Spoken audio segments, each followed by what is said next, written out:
A long time ago, there was a very prosperous city called Hamlin, with lots of corn silos along the river. There was just one problem.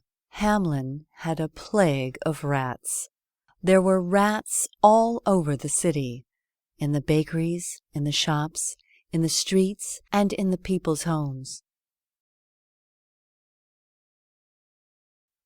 The mayor was being pressured to solve the problem, and so he said, "Good citizens of Hamlin, you may rest assured that what needs to be done is being done."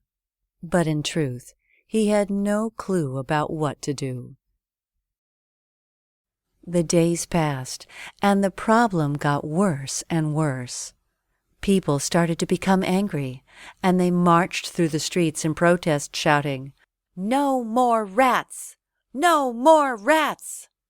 Something had to be done quickly. The mayor gathered all his counselors and tried to come up with a plan. "We must dig a huge hole and bury the rats," one suggested. "We should get a fearsome cat to eat the rats," another replied. But clearly, none of the suggestions would work.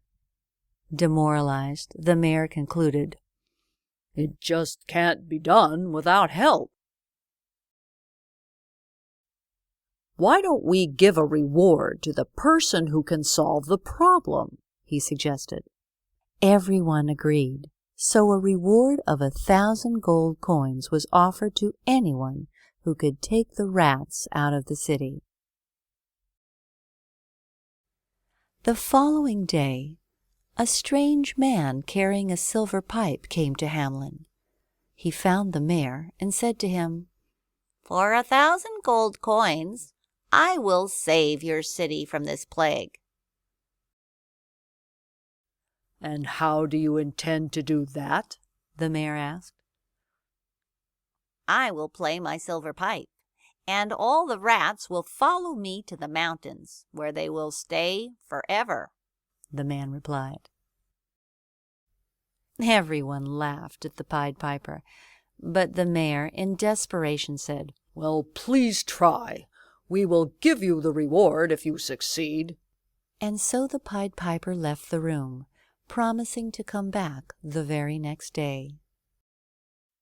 In the morning, the Pied Piper reached the city square. He took a deep breath and started to play a tune, and just as he foretold, the rats came flocking to the square. They came from the mountains, the corn silos, and out of every hole in the city. The Pied Piper started to dance as he wound his way out of the town, and all the rats followed him to the mountains. The people of Hamlin celebrated with great joy and gladness, chanting, "The rats are gone! The rats are gone!" And when he returned, they welcomed the Pied Piper with great joy. "I did as I promised.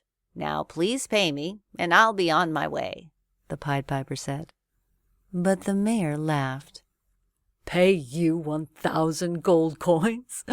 All you did was dance around and play that silly pipe of yours." "We'll give you 40 gold coins, and you can think yourself lucky," the mayor said. The Pied Piper left the city without saying a word. The next day, very early in the morning, the people of Hamlin awoke to a melody coming from outside and rushed to see what it was. It was the Pied Piper, playing a different tune this time. All of a sudden, all the children came running out of their houses and into the street, dancing to the sound of the Pied Piper's music. Their parents shouted, "Come back!" But they seemed hypnotized as they disappeared with the Pied Piper into the mountains. Everyone in Hamlin despaired. They desperately searched high and low for their children for days, but could not find them. Then the Pied Piper returned to Hamelin. The mayor, shamefaced, saw him and begged, "Please bring our children back to us. We'll pay you all the money we promised you." The Pied Piper accepted, with the condition that from that day forward the people of Hamelin will always keep their promises. The mayor and the council all agreed. Then the Pied Piper left the council chambers, and stepping into the street once more, began to play another tune. And all the children came running back and into the waiting arms of their parents. Hamelin was happy and prosperous once more, and the townspeople have kept their promises ever since. The end.